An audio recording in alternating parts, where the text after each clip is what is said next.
മൈനാകം കടലിൽ നിന്നുയരുന്നുവോ ചിറകുള്ള മേഘങ്ങളായി ശിശിരങ്ങൾ തിരയുന്നുവോ. ഞങ്ങൾ എടുത്തോണ്ട് നടന്ന കൊച്ചല്ലേ ഇപ്പൊ നമുക്ക് ടീച്ചറായിട്ട്. ചിത്രാമ്മയ്ക്ക് നമ്മുടെ പേരെടുത്ത് വിളിക്കുമ്പന്നത് തന്നെ. നമസ്കാരം, ESP മീഡിയയിലേക്ക് നിങ്ങൾക്ക് എവർക്കും സ്വാഗതം. ഞാൻ ഇബ്രു. ഇന്ന് നമ്മളോടൊപ്പം അതിഥിയായി എത്തിയിരിക്കുന്നത് ഒരു കൊച്ചുമിടുക്കിയാണ്. ഈ കൊച്ചുമിടുക്കി ആരാണെന്ന് അറിയണ്ടേ? നമ്മുടെ മഞ്ച് സ്റ്റാർ സിംഗറിലൂടെ നമ്മുടെ മുമ്പിലേക്ക് കടന്നു വന്ന അഷിമ മനോജാണ്. അഷിമ മനോജിനെയാണ് ഇന്ന് നിങ്ങളുടെ മുമ്പിലേക്ക് പരിചയപ്പെടുത്തുന്നത്. അത് ആരാണെന്ന് അറിയണ്ടേ? കാണാം.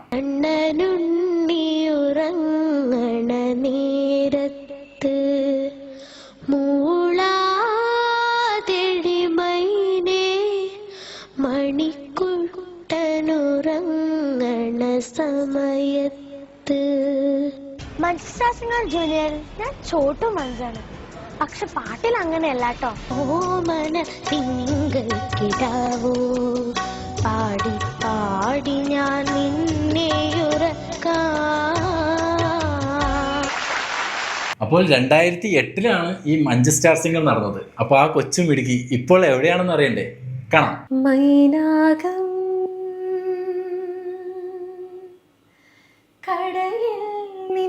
ഹായ് അഷിമ. ഹലോ. സുഖാണോ? സുഖം സുഖം. അപ്പോൾ welcome to my channel. 2008 Munch Star സിംഗറിലൂടെ നമുക്ക് ഏറ്റവും പ്രിയപ്പെട്ട ഒരു കൊച്ചു ഗായികയുണ്ട്, അഷിമ മനോജ്. ആ അഷിമ മനോജാണ് ഇന്ന് നമ്മോടൊപ്പം ഇവിടെ ഇരിക്കുന്നത്. അഷിമ, നമസ്കാരം. നമസ്കാരം. Welcome to my channel. അപ്പോൾ അഷിമ മനോജ് ഇന്ന് മഞ്ച് സ്റ്റാർ സിംഗറിൽ നിന്നൊക്കെ മാറി വലിയ കുട്ടിയായിട്ട് വന്നിരിക്കുകയാണ്. എങ്ങനെയാണ് മഞ്ച് സ്റ്റാർ സിംഗറിലെ അതിലേക്കുള്ള ഒരു ചൂടുവെപ്പൊക്കെ എങ്ങനെയായിരുന്നു? മഞ്ച് സ്റ്റാർ സിംഗർ എന്ന് പറഞ്ഞാൽ ഏഷ്യാനെറ്റ് ആ സമയത്ത് ചെയ്ത ആദ്യത്തെ ജൂനിയേഴ്സിൻ്റെ ഷോ ആയിരുന്നു. ഏഷ്യാനെറ്റ് പ്ലസ് ഒക്കെ കണ്ടക്ട് ചെയ്തിട്ടുണ്ടായിരുന്നു. ഏഷ്യാനെറ്റ് നടത്തുന്ന ആദ്യത്തെ ജൂനിയേഴ്സിൻ്റെ ഒരു ഷോ ആയിരുന്നു. അപ്പോൾ അതിലെ ഏറ്റവും ജൂനിയർ ആയിരുന്നു ഞാൻ 5th പഠിക്കുകയായിരുന്നു. 10 വയസ്സായിരുന്നു എനിക്ക്. അപ്പോൾ എൻ്റെ ഫസ്റ്റ് റിയാലിറ്റി ഷോ ഭയങ്കര എന്താ പറയുക, ഒരു സെലിബ്രേറ്റ് ചെയ്യപ്പെട്ട ഒരു ഷോവും കൂടെ ആയിരുന്നു. എസ്പെഷ്യലി ഏഷ്യാനെറ്റ് പോലൊരു ചാനലിൽ നമ്മളിങ്ങനെ പെർഫോം ചെയ്യുന്നു, വലിയ വലിയ ജഡ്ജസിന് മുന്നിൽ പാടുന്നു. അന്ന് ഇത്രയ്ക്കൊന്നും അറിയാനുള്ളൊരു ബോധമൊന്നും ഉണ്ടായിരുന്നില്ല. 10 വയസ്സിൽ എന്താണ് അറിയാലോ. അപ്പോൾ ഒന്നും അങ്ങനെ വലിയ ജഡ്ജസാണ്, ഒരുപാട് പാട്ടുകൾ പാടണം, നമ്മൾ അതിൻ്റെ ഇതൊക്കെ ശ്രദ്ധിക്കണം എന്നൊക്കെ അവിടെ പോയതിന് ശേഷമാണ് കൂടുതൽ അറിയുന്നത്. അപ്പം രസമായിരുന്നു. എന്താണെങ്കിലും അഷിമ മനോജ് എന്ന് നമ്മൾ യൂട്യൂബിൽ വെറുതെ അടിക്കുകയാണെങ്കിൽ തന്നെ നമുക്ക് മഞ്ച് സ്റ്റാർ സിംഗറിലെ പാട്ടുകളാണ് ഏറ്റവും കൂടുതൽ വരുന്നത്, അല്ലേ? ഏറ്റവും കൂടുതൽ നമുക്ക് അതാണ് കാണാൻ പറ്റുന്നത്. ഇപ്പൊ അടിച്ചു നോക്കുകയാണെങ്കിൽ തന്നെ അന്ന് ആരൊക്കെ ഉണ്ടായിരുന്നു? കൂടെ ആരൊക്കെയായിരുന്നു അന്ന്? എൻ്റെ കൂടെ ഏറ്റവും കൂടുതൽ ആൾക്കാർ അന്നൊരു സംസാരിച്ചത് വിഷ്ണു KG എന്ന് പറഞ്ഞിട്ടൊരു കണ്ടസ്റ്റന്റിനായിരുന്നു. വിഷ്ണു, പിന്നെ സാദി ചേച്ചി, ശ്വേത ചേച്ചി, ഒത്തിരി പേരുണ്ടായിരുന്നു. വിഷ്ണു, അങ്ങനെ ഒരുപാട് പേരുണ്ടായിരുന്നു. അന്ന് പുറത്തൊക്കെ പോകുമ്പോൾ ആളുകളൊക്കെ തിരിച്ചറിയില്ല. ആ സമയത്ത് എനിക്ക് തോന്നുന്നു നമ്മുടെ ഒരു എന്റർടൈൻമെന്റ് സോഴ്സ് എന്ന് പറയുന്നത് TV ആണല്ലോ. അപ്പൊ എല്ലാവർക്കും ആ ഒരു സമയമാകുമ്പോഴത്തേക്ക് TV കാണുക, അതിലത്തെ ആൾക്കാരെ കാണാന്ന് പറയുന്നത് ഇന്നത്തെ പോലെ അവൈലബിളും ആയിരുന്നില്ല. TV കാണുന്ന ആൾക്കാർ നമ്മൾക്കിപ്പം ഇവിടെ ഇപ്പോൾ കൊച്ചിയിലൊക്കെ ആകുമ്പോൾ എല്ലാവരെയും കാണാം. ഞാൻ കണ്ണൂരാണ്. അപ്പൊ കണ്ണൂർ പോലൊരു സ്ഥലത്ത് TV കാണുന്ന ആളെ നേരിട്ട് കാണുന്നു അതൊക്കെ പറയുമ്പോൾ എന്നെ ആ സമയത്തൊക്കെ ഇങ്ങനെ വന്നിട്ട് ആൾക്കാർ തൊട്ട് നോക്കിയിട്ടൊക്കെ ഉണ്ട്. അപ്പം ആ സമയത്തിൻ്റെ ആണത്. ഇന്നത്തെ പോലെ സോഷ്യൽ മീഡിയ, ഫോണിലോ അങ്ങനെയൊന്നുമല്ലല്ലോ. ആ സമയത്ത് ആ എപ്പിസോഡ് കണ്ടു കഴിഞ്ഞാലേ ഉള്ളൂ നമുക്ക് അവർ എൻ്റർടൈൻമെൻറ്റ്. അതുകൊണ്ട് തന്നെ എല്ലാവരും കാണുന്ന ഒരു പ്രോഗ്രാം കൂടിയായിരുന്നു ഏഷ്യാനെറ്റ്. ഐഡിയ സ്റ്റാർ സിംഗറും മഞ്ച് സ്റ്റാർ സിംഗറും ആയിരുന്നു ആ സമയത്തെ കത്ത് നിൽക്കുന്ന മ്യൂസിക് റിയാലിറ്റി ഷോ. അപ്പം അതിൻ്റെ ഒരു പാർട്ടാവാൻ പറ്റിയത് തന്നെ ഭയങ്കര സന്തോഷമുള്ള കാര്യം. അഷിമ, നമുക്കൊരു പാട്ടിലൂടെ ഇനി തുടങ്ങാം. ഓക്കെ. മെയ് മാസമേ നിന്നെഞ്ചിലെ പൂവാക ചോക്കുന്നതെന്തേ, ഈറൻമുകിൽ നിന്നിത്തൊടും കാലങ്ങൾ ഓർമ്മിക്കയാലോ, പ്രണയാരുണം ധരുശാഖയിൽ ജ്വലനാഭമാ ജീവോന്മദ അടിപൊളി. എനിക്ക് ഇഷ്ടമുള്ളൊരു പാട്ടാണ്. അധികം എനിക്ക് അറിയില്ല അതത്ര പോപ്പുലർ ആണോ എന്നുള്ളത്, പക്ഷെ എനിക്ക് പേഴ്സണലി ഭയങ്കര ഫേവറേറ്റ് ആയിട്ടില്ല. പിന്നെ മെയ് മാസം കൂടി ആണല്ലോ, അതുകൊണ്ട് ആ പാട്ട് അങ്ങോട്ട് പാടി. എന്താണെങ്കിലും അന്ന് മഞ്ജു സ്റ്റാർ സിംഗറൊക്കെ ആ സമയത്തൊക്കെ സ്റ്റേജ് ഷോകളൊക്കെ പങ്കെടുക്കാറുണ്ടായിരുന്നു. ഞാനൊരു 4 വയസ്സ് 5 വയസ്സ് മുതൽ ഞാൻ സ്റ്റേജിൽ പാടി തുടങ്ങിയിട്ടുണ്ടായിരുന്നു. ബേബി ആശയം വന്നിട്ട് 1-2 പാട്ട് ഒരു ഓർക്കസ്ട്ര, അന്നത്തെ പയ്യന്നൂർ SS ഓർക്കസ്ട്രയിൽ ഞാൻ പാടുന്നുണ്ടായിരുന്നു. അപ്പം അതിന് ശേഷമാണ് ഞാൻ മഞ്ജു സ്റ്റാർ സിംഗറിലോട്ട് ഓഡിഷനൊക്കെ കൊടുത്ത് വന്നത്. ജഡ്ജസ് ആയിട്ട് സുജാത ആൻറ്റി ഉണ്ടായിരുന്നു. ആദ്യം MG സാർ ഉണ്ടായിരുന്നു, MG ശ്രീകുമാർ സാറ്, പിന്നെ വേണുഗോപാൽ സാറായി, പിന്നെ സെലിബ്രിറ്റി ജഡ്ജസ് ആയിരുന്നു, പിന്നെ ഗോപിനാഥ് മുതുകാട് സാറ്.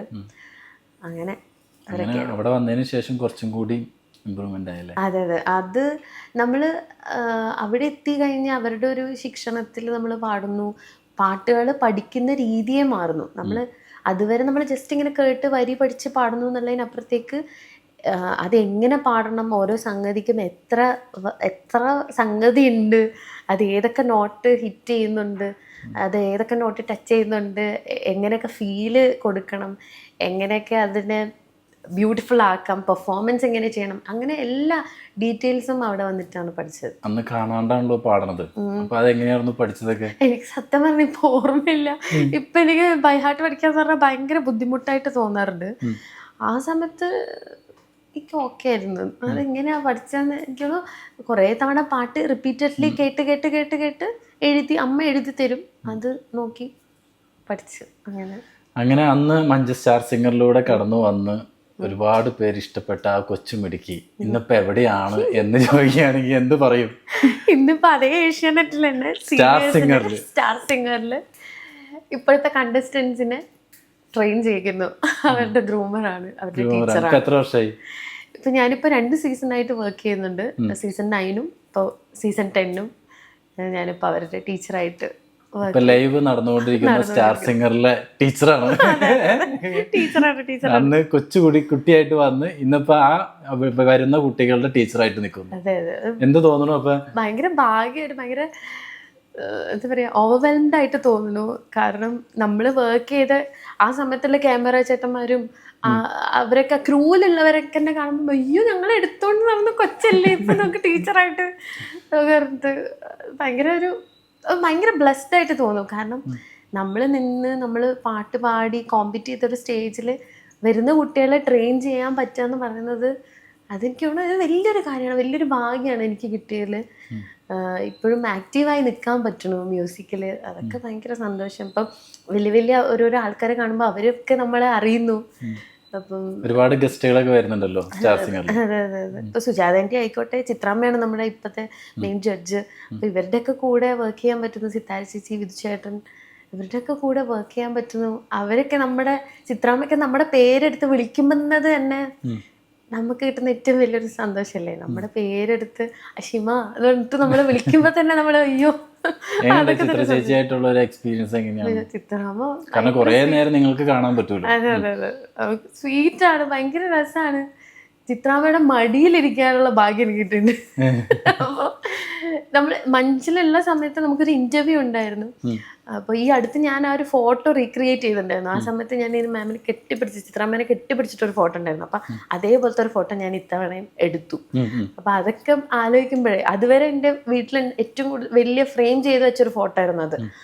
അപ്പം ആൾക്കാരൊക്കെ കയറി വരുമ്പം സുജാത ആൻറ്റീൻ്റെ കൂടെയുള്ള ഫോട്ടോയും ചിത്രാമ്മയുടെ കൂടെയുള്ള ഫോട്ടോ ഒക്കെ ഉണ്ടായിരുന്നു. അപ്പം ആൾക്കാരൊക്കെ പെട്ടെന്ന് ഇങ്ങനെ കയറുമ്പോൾ സ്ട്രെയിറ്റ് കാണാം. അപ്പം ചിത്രാമ്മയല്ലേ അത് എന്ന് എല്ലാവരും ചോദിക്കും. അപ്പം അതേ ഫോട്ടോ ഇപ്പൊ വലുതായപ്പോ ഉള്ളതും കൂടി കിട്ടി. ഭയങ്കര സന്തോഷം, ഭയങ്കര ഒരു അഭിമാനമാണ്. അങ്ങനെയൊക്കെ ചിത്രാമ്മയുടെ കൂടെ നിൽക്കാൻ പറ്റുക, ചിത്രാമ്മയുടെ അടുത്തിരുന്ന് പറയുന്നത് കേൾക്കാൻ പറ്റുക, ലൈവ് പാടുന്നത് കേൾക്കാൻ പറ്റുക, അതൊക്കെ തന്നെ വലിയ ഭാഗ്യമല്ലേ? ആസ് എ മ്യൂസീഷ്യൻ നമുക്കൊക്കെ കിട്ടുന്ന ഏറ്റവും വലിയൊരു ഭാഗ്യമാണ് അതൊക്കെ. സുജാത ആൻറ്റി ആയിക്കോട്ടെ, എല്ലാവരും അവരുടെയൊക്കെ കൂടെ ഇരുന്ന് അവർ ഒരുപാട് നോളജ് ഉള്ള ആൾക്കാരാണ്, എത്രയോ വർഷത്തെ എക്സ്പീരിയൻസ് ഉള്ള ആൾക്കാരാണ്. അപ്പം അവരുടെ ആ ഒരു എക്സ്പീരിയൻസ് നമുക്കും അവർ പറഞ്ഞു തരികയാണ്, അവരുടെ ഓരോരോ ടിപ്സൊക്കെ നമുക്ക് പറഞ്ഞു തരികയാണ്.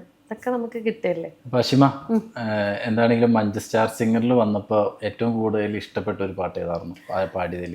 മഞ്ജു സ്റ്റാർ സിംഗറിൽ ഏറ്റവും കൂടുതൽ എനിക്ക് ഒരുപാട് നല്ല നല്ല മൊമെന്റ്സ് ഉള്ള അങ്ങനത്തെ ഒരുപാട് പാട്ടുകൾ ഉണ്ടായിട്ടുണ്ട്. പക്ഷെ എൻ്റെ ഫസ്റ്റ് പെർഫോമൻസ് തൃഷ്ണ എന്ന് പറഞ്ഞ മൂല മൈനാകം എന്ന് പറഞ്ഞ പാട്ടായിരുന്നു. ആ പാട്ട് പാടുമ്പോൾ MS വിശ്വനാഥൻ സാർ ഉണ്ടായിരുന്നു. സാർ എനിക്ക് ഫുൾ മാർക്സ് തന്നു. സാറിന് എൻ്റെ പാട്ട് ഭയങ്കര ഇഷ്ടമായിട്ട് എനിക്ക് ഉമ്മയൊക്കെ തന്നു, എന്നെ ഒരു ബ്ലസ് ചെയ്തു, എന്നെ ഭയങ്കരമായിട്ട് ഇഷ്ടമായി എന്ന് പറഞ്ഞു പാട്ടൊക്കെ. അതെനിക്ക് വലിയൊരു മൊമെൻ്റാണ്. As a musician MS Viswanathan സാറിനെ പോലെ ഒരാൾ അങ്ങനെയൊക്കെ പറയാന്ന് പറയുന്നത്, ഫുൾ മാർക്സ് തരിക എന്ന് പറയുന്നത് ഭയങ്കര കാര്യമല്ലേ. അപ്പോൾ ആ പാട്ട് ഞാൻ പാടും. മൈനാകം കടലിൽ നിന്നുയരുന്നുവോ, ചിറകുള്ള മേഘങ്ങളായി ശിശിരങ്ങൾ തിരയുന്നുവോ, മൈനാകം കടലിൽ നിന്നുയരുന്നുവോ, ചിറകുള്ള മേഘങ്ങളായി ശിശിരങ്ങൾ തിരയുന്നുവോ. അത് ആ പാട്ടാണ് ഏറ്റവും കൂടുതൽ മാർക്ക് കിട്ടിയതും. മാർക്ക് കിട്ടിയിട്ടുണ്ടായിരുന്നു. പിന്നെ എനിക്ക് പൊന്നും തിങ്കൾ പോറ്റും മാനേ മാനേ കുഞ്ഞിക്കല മാനേ, പൂമിഴികൾ പൂട്ടി വെള്ളി നീ ഉറങ്ങി ചായുറങ്ങി, സ്വപ്നങ്ങൾ പൂവിടും പോലെ നീലേ. ചിത്രാമ്മയുടെ മടിയിലിരിക്കാനുള്ള ഭാഗ്യം എനിക്ക് കിട്ടിയിട്ടുണ്ട്.